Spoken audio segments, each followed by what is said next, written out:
So if we take me for an example, 10 points if you've guessed already, I'm a very gay man. I'm a big homosexual. Stereotypes, one that I hear all the time, is gays can't drive.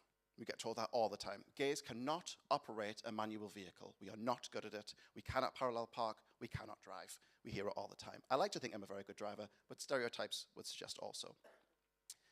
If I hear that stereotype over and over again, gays can't drive, if you put me behind the wheel of a car, that's what's going to sit in my brain. And even if I think I might be a good driver, it still is going to affect my performance. We see it happen time and time again. The stereotype can have an unconscious effect on someone that deteriorates their ability to do whatever task you've told them they're not going to be good at. It's a ridiculous effect. But it's something that we see has an effect. So whether it's gays can't drive or women can't do science, if we're going to, over centuries of years, since 1871 with Charles Darwin's quotes, continuously tell women that they can't do science, or they're not as smart as men, or they can't achieve as high as men, it's going to start having some long-term effects. So that's stereotype threat. The other issue, and I should say with stereotype threat as well, this then starts to create a really vicious cycle, because you have the issue of the stereotype, gays can't drive, you then have the stereotype threat, which affects my performance at being able to drive, and then because my performance goes down, it then reinforces the stereotype that exists, and it creates a cycle that goes around and around and around again and again for hundreds and hundreds of years until it's all that's pummeled into our brains. So it's hard to try and get away from. But that's the very personal effect of a stereotype. But there's also the impersonal effect of a stereotype, which is implicit bias. This basically means it's the judgment from someone else. So where a stereotype threat is me saying, gays can't drive, I'm not going to be able to drive this car, implicit bias is the driving instructor next to me assuming that I can't drive just because I'm gay. And that's not to say that that's a conscious thought process that they might be thinking. It's this unconscious thing that goes through our head. And it's an evolutionary thing that we've developed. We create shortcuts in our brain to be able to make judgments. It helps us process information at a much faster rate. But it also means that we decide things about people based on a stereotype, because it means that we can make that decision a lot faster. So whether that is a driving instructor assuming that I'm not going to be able to drive a car, or whether that's the high-up investigator of a lab thinking that a woman's not going to be able to do science very well, so it doesn't give them a job. It has these massive, massive impacts that make it harder for women to be able to succeed in science compared to their male counterparts.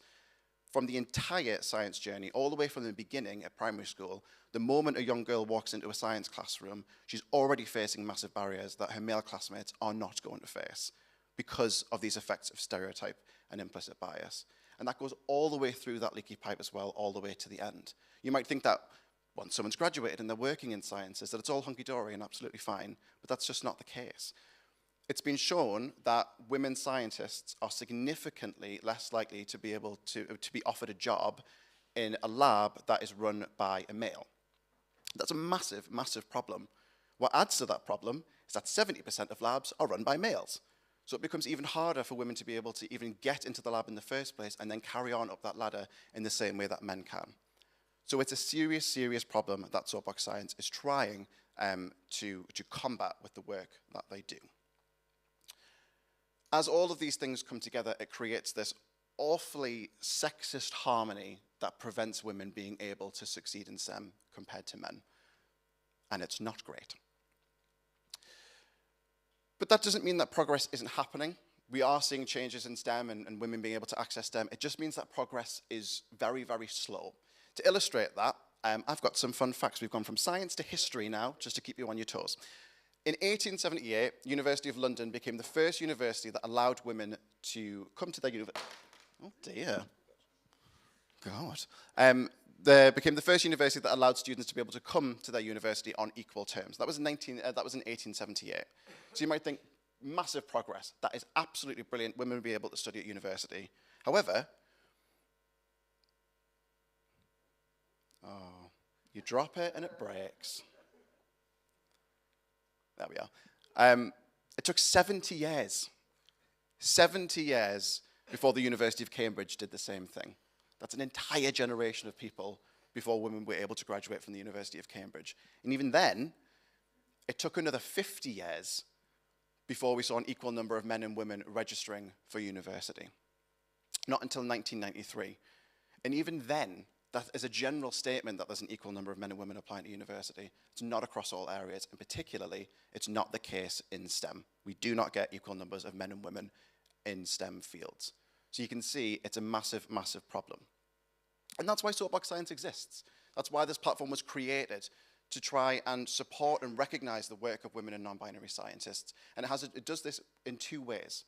By having this event in the first place, by putting these women on these boxes in the middle of the street, it provides a profile boost to be able to recognize and celebrate and shine a light on the brilliant work that women scientists are doing in labs, and to be able to showcase the work that they're doing and dedicate a space dedicated to women and non-binary scientists. But by doing this as well, we're also hoping to inspire the next generation of scientists. As young people and families are on the streets and they're engaging with scientists as they walk by, they'll be able to see real scientists and to be able to identify that science is something that is open and should be open to all, to everyone, regardless of their background. Hopefully, that was interesting and good, and gave you a little bit of an insight into what Soapbox Science is all about. If that has piqued your interest, Soapbox Science Newcastle will be going ahead on the 9th of July this summer at Gray's Monument, the entrance to the metro station, from 12 till 3. We'll have 12 brilliant women and non-binary scientists from all over the region. We've got people coming from York and Durham and Northumbria. We're all coming together to be able to share the work and the research that they do with members of the public. If you want to be kept up to date, you can follow Soapbox Science NCL on Twitter, or you can also follow Engage FMS on Twitter to be able to keep up to date with all of the kind of sciencey stuff that we're doing. But other than that, that's it for me. So thank you very much for coming early and listening to me speak for a little while. And hopefully the jazz will start soon. Thank you.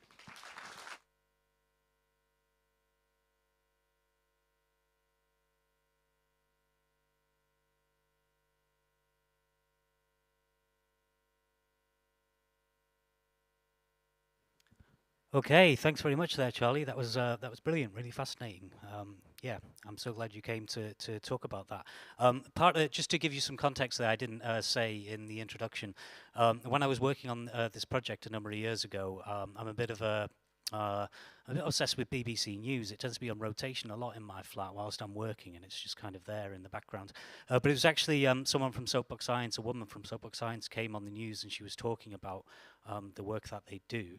And it was when I was putting this project together, and I thought it was really interesting, and I wanted to invite them because in 2015, we started with Jazz Northeast a series called Women Make Music, and it was very clear to me when I was watching this person talk on the news that there were very similar problems that were going on in the world of science that actually go on in the world of jazz and improvised music as well, where women are completely, the minority in the group performing.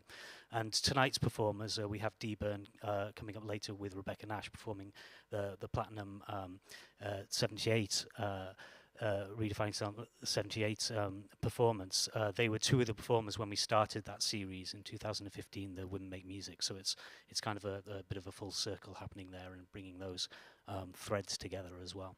So thank you, Charlie, for that. So we're going to take a short interval now if you want to get yourself some drinks and things, and then we're going to have a little discussion before the performance. Thanks a lot.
It's horrible screeching. So.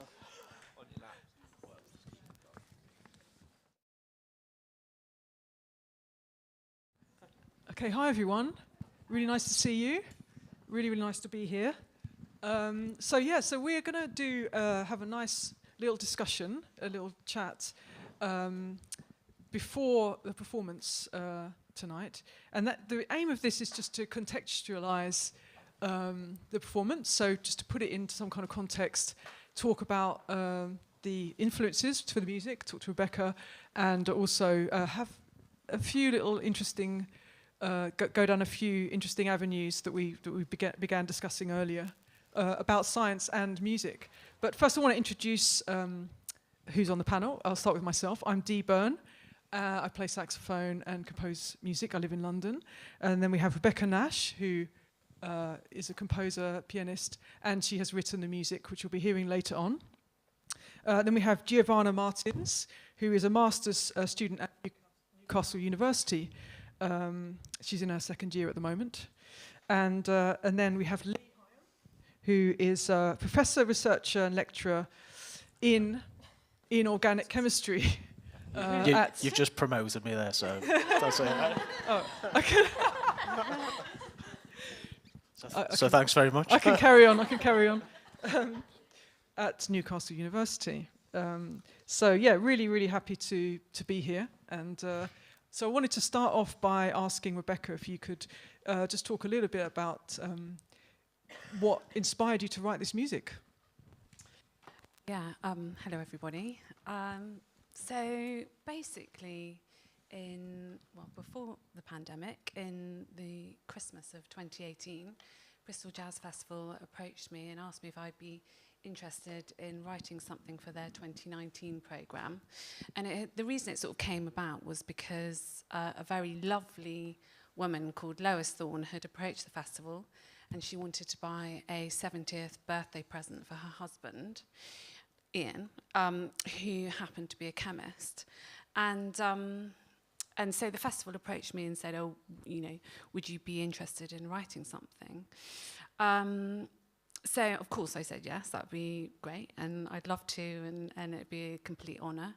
And so I sort of set about beginning to sort of think about how I could write this music. And because it was a present for his 70th birthday, I sort of started doing lots of research on the internet, and the thing that sort of seemed to come back time and time again was the associations with the metal platinum with the number 70, so 70th wedding anniversaries, etc., etc. And it felt like a really special thing because it was obviously a present from his wife.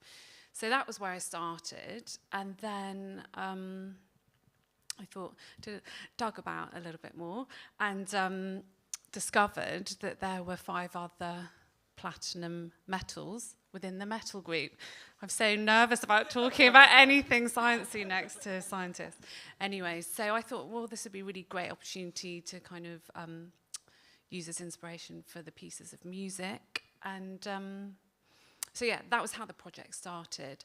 And at the same time, I was reading quite a sort of heavy book by an amazing saxophonist, which I have brought today. It's actually out of print now, but it's just if there's any musicians in the room or any jazz musicians in the room, I would recommend getting a digital version of it. It's written by this saxophonist called John O'Gallagher, who's from New York, and he happened to be working with me at Birmingham Conservatoire at the time, and so I was sort of dipping into that at the same time as writing this music, and I thought I'd finished an album which I previously released in that did actually come out in 2019, but I'd finished a previous project, and I was looking for inspiration in new ways of writing, and I just thought this book was a perfect sort of springboard for a platform of ideas for the composition. So it's a combination of the platinum metal group and their associated metals. I'm just so nervous every time I talk about it. Yeah. So that's ruthenium, I got the pronunciation right, osmium, rhodium, palladium, and rhodium. Iridium. Thank you. What's that? Iridium. Iridium, sorry, thank you. So you will hear all of that tonight. So yeah, hopefully that's enough to get us started. That sounds amazing. Thank you so much. Wow, that's really a full description, and I'm looking forward to. Well, I'm going to be playing actually, so to hearing and playing it later. But yes, I wanted to ask Giovanna and Lee about. So I guess number one, we would like to know a little bit more about platinum, and so which we delved into a little bit. But I also want to know, actually, really interested in what was it that got you interested in chemistry. So maybe if we start with you, Giovanna. Yeah, so basically chemistry is not my first course because I was doing pharmacy prior to doing chemistry. I was nearly about to graduate in pharmacy, and I realized I didn't pretty much like the most of the course. It wasn't for me because you have a lot of biology sort of related content, and I've always really liked chemistry. The chemistry part of pharmacy and drug development is something that I've always liked. So I decided by the end of the course that I should do what I really want to do, and I transferred to chemistry here at Newcastle University. So I managed to join them on the second year because a lot of my modules were kind of the same, so I didn't have to do the first year again. And now I finally feel like I do what I like, which is chemistry, a lot of chemistry. And what really, the funny thing is, I wasn't really interested in chemistry until my last year of high school, because I felt like it was a subject that was far away from my reality, because I wasn't from a good school, and I didn't get the chance to actually properly learn chemistry. And then it took me one teacher to actually make things clear for me. And once I understood the foundations of chemistry, everything became much clearer, and I became really interested. So I think that happens quite often with students. Like, you have a lot of students that get pushed away by how science is sometimes taught in schools, because it seems like something that you can't understand in a million years. But it just takes actually someone that will have patience with you and actually teach you. And that's how I actually started enjoying chemistry, when I finally understood how it works. Mm-hmm. And then, and I'm finally doing what I like now. That's great, and thank you. That's really interesting. And Lee? So, I mean, the teacher angle is very interesting. So I've got kind of an unusual background as a scientist, as a scouser. People of a certain age will be familiar with the program Bread, where everyone gathers around the kitchen table and is all very opinionated. And so my family, they're very interested in like politics and English. And funnily enough, my dad almost ended up at Disney Studios back in the day. So there's lots of cartoons flying around our house. And so I was, interested in a lot of those things as well. But when I was in school, I sort of got a bit frustrated at one stage where I felt as though they're quite subjective. So an English language or English literature essay, I'd get some feedback which seemed to be the teacher's own opinion. And I actually found that, a bit frustrating. And so, I slowly warmed to the dark side of science, which seemed to be, as long as you understood some of these basic principles, you could come up with the right answer, whether the teacher liked it or not. So probably a bit of a, Scouse thing going on there as well. But I mean, it's really interesting, the effect of the teachers. And one of the things, me and Wes have spoken about is, this narrative of there's a teacher or two that you like, and you suddenly find yourself in school in this track, for life, and how you can break down those barriers. And, you're not stuck on this kind of path. Yeah, and we were saying earlier that it's just so nice to have an event like this where we're bringing together these two disciplines. And Rebecca and I, we met at music college, and we were just saying how we just, I guess quite early on, you just kind of go into another stream where you don't open a chemistry book from after the age of 15 or something. and we go on this other journey playing music, and we kind of get siphoned off, and it's just really nice to have events like this where we can bring these disciplines together. So actually, I wanted to talk about some of the elements. So, because we'd really like to know a little bit more about. So, could you maybe choose one of the elements? And we want to know anyway. Rebecca and I want to know a little bit more. Well, maybe we should just go for platinum, seeing as that is the actual title of the whole music. So yeah, it'd be lovely to hear. So this group of metals that you've spoken about, they're amongst the most expensive metals. There's talk of sending rockets into space to mine asteroids for these particular metals. They do things like they're involved in the production of L-Dopa. So L-Dopa is an anti-Parkinson's drug. They can remove, the nasties in a combustion engine, so catalytic converters and stuff like that. So you can pay a premium for them. As an example, palladium. We had a look before we came on, and if you're going to invest in gold or palladium, you would pick palladium. Actually, at the moment, it's more expensive than gold. Just a couple of faces in the audience of past and present group members. So we do research. One of the things that we look at is medicinal chemistry, inorganic medicinal chemistry. So a lot of, when people think about drugs, often they are organic based, so carbon, hydrogen, oxygen, and nitrogen. But things like medical imaging, RVI, for instance, you'll be using a metal in group 7, not platinum, technetium, but platinum is very good at interfering with cancer's DNA, so it will straddle the strands of DNA. A cancer cell is replicating faster than it should be, so anything that can interfere with the DNA is one strategy in the fight against cancer.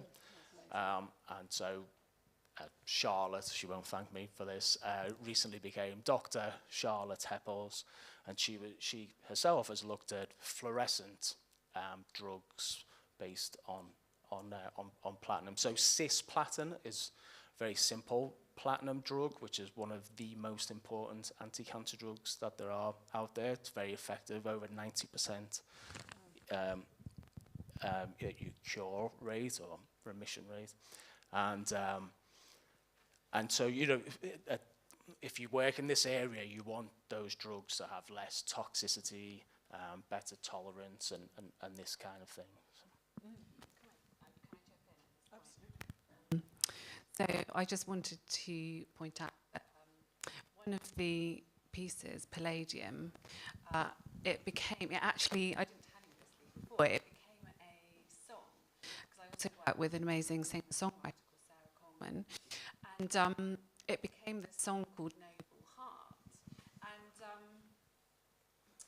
as I understand it, the noble metals are really, I don't know, this doesn't appear to be on this microphone.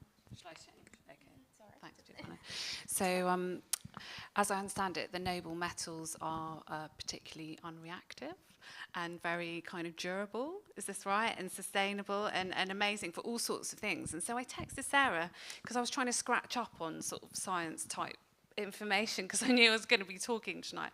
I was like, yeah, did you change the song title to Noble Heart, which, it had never occurred to me, but it's become this most amazing song. And whilst you're talking about sustainability and kind of the amazingness and unreactiveness of these metals from a kind of medicinal point of view, I think I was thinking about it from a kind of emotional point of view, kind of the durability of love, and it sounds kind of cheesy, but because this was a present about, from a woman to a man, it was kind of felt really special because it was all about their love. So that was my take on it, without knowing any of those amazing things that you just said, Lee. So yeah, you must have just tuned into those things intuitively. So, Giovanna, you were telling us that you play piano. Is that right? I do. I Yeah. play a few instruments. I started playing piano actually before I, started actually enjoying chemistry. So it was pretty much my first love was actually music, instruments. I started playing when I was 5. And I am back to playing now because of university as well, I felt like I didn't have enough time to do this sort of stuff, like my hobbies and things I liked doing. And then I realized that I can do these things much better when I take my time to enjoy my hobbies as well. And I think it goes really, really well with, the balance between studying and actually playing music, which is something that I love doing. I think my performance actually increases when I get to do what I like doing in my free time and not just, put my face down on a book and, So yeah, I do play a few instruments. Yeah, I'm back to playing now. And we were also talking about trying to draw out what are the similarities between science and music, which is a massive subject. But off the top of your head, what do we think?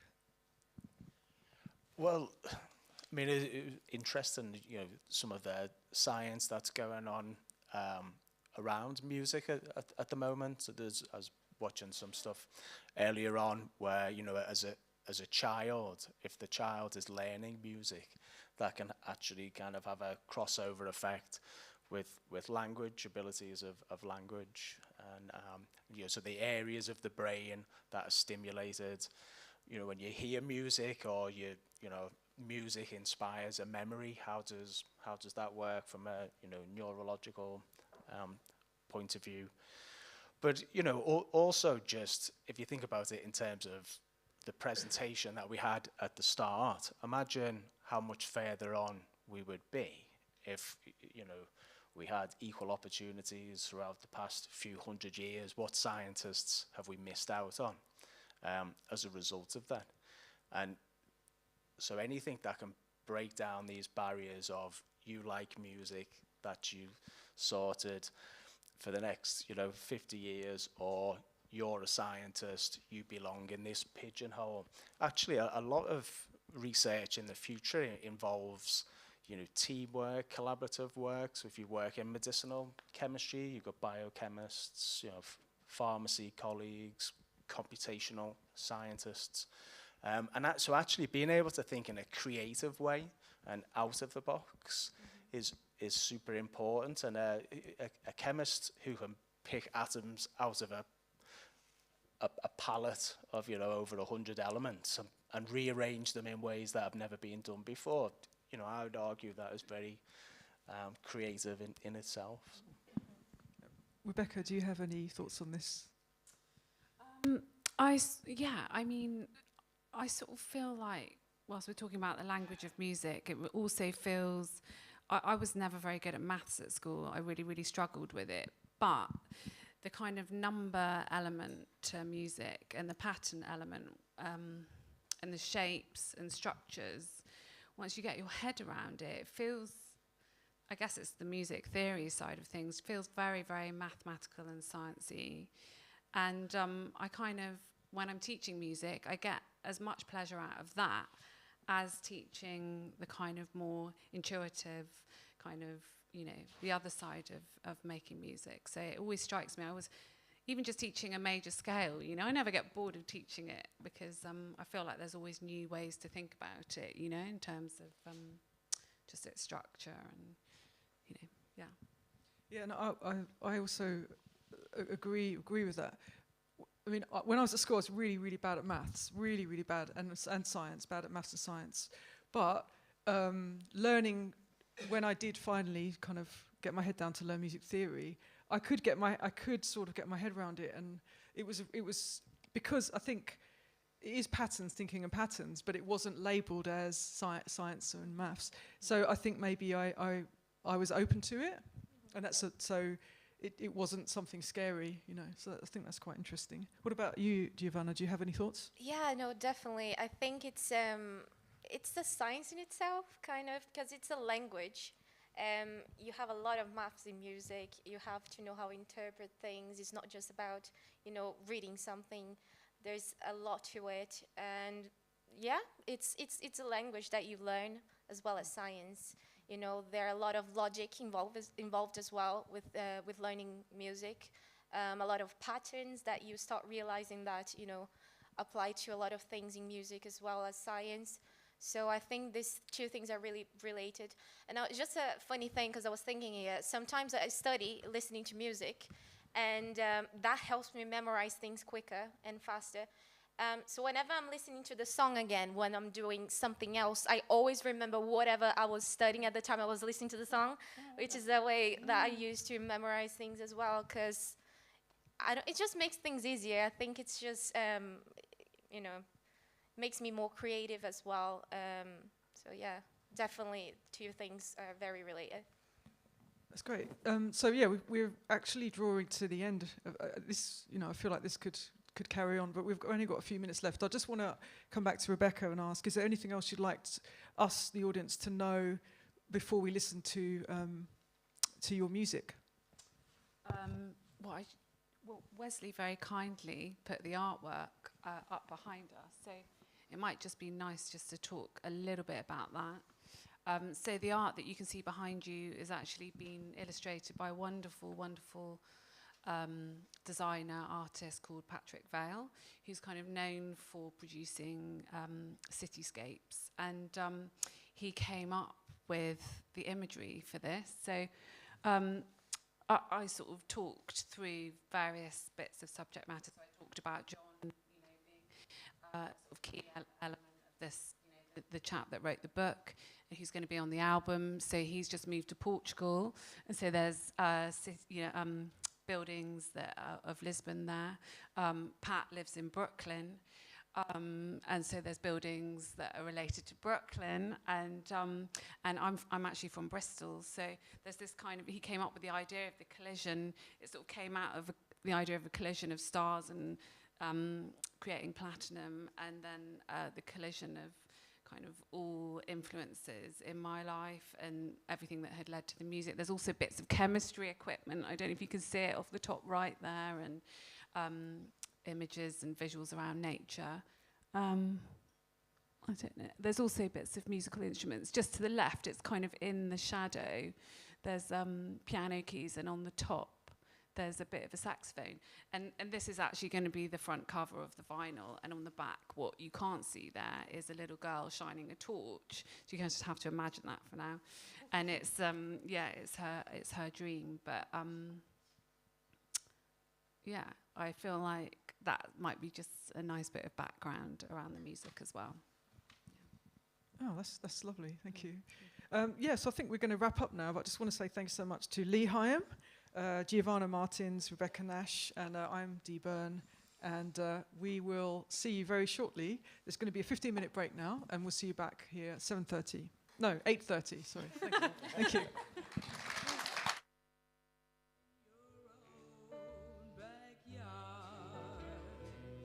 Oh, you can go to the east, go to the west, you're sure to come. Weary at heart, back where you started from, you'll find that happiness lies right under the skies, back in your own backyard.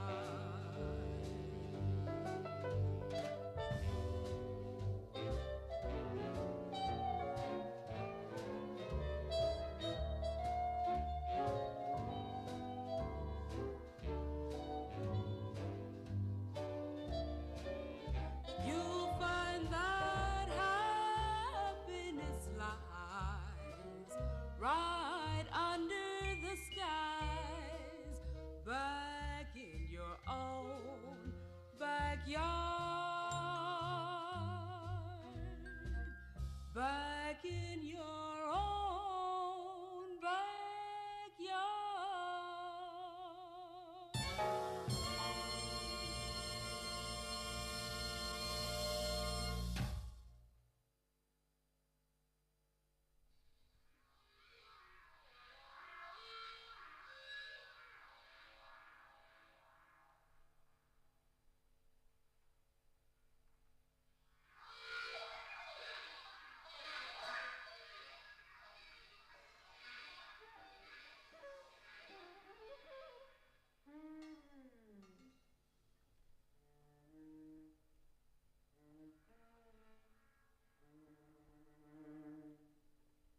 the place.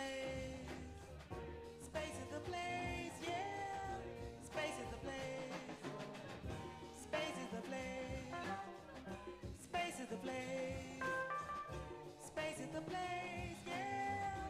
Space is the place. Space is the place. Space is the place. Space is the place, yeah. Space is the place. Space is the place.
Well, welcome, welcome, welcome to our sort of, well, our second performance of Redefining Element 78. It's very exciting to be playing this music with this bunch of musicians, and I just want to introduce everyone you can see on stage. So please give a warm welcome for Dee Byrne on sax.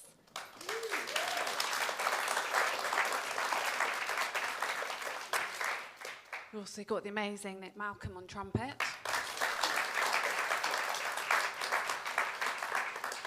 Matt Fisher on drums. And Paul Michael on bass. Just want to say a huge thanks to Wesley for inviting us here. It's just an absolute privilege to be part of this festival and playing this music, which we all feel really passionate about. And so I just want to introduce it very quickly. I think what we're going to do is just play the suite in its entirety. So I'm just going to tell you the order of metals. So we're going to start with platinum 1 and then continue with ruthenium, osmium, rhodium, iridium, and then palladium, aka noble heart, which I was mentioning before. And then we're going to finish with platinum 2. And we just thought it would be a really nice thing just to play it through without any talking in between, so it just feels like a kind of immersive experience. But if anyone wants to come and talk to me about the music afterwards, I would love to tell you more if you have any questions about anything. But yeah, so this is Redefining Element 78.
Give it up for these amazing, amazing, amazing musicians. Nick Malcolm on trumpet.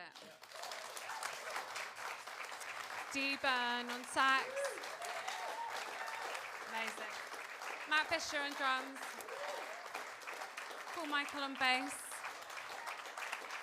Huge, huge, huge thanks to Jazz Northeast, Wesley, Nick, everyone who's been working so hard here this afternoon, and I just hope you have a wonderful rest of your festival. We're really looking forward to tomorrow as well.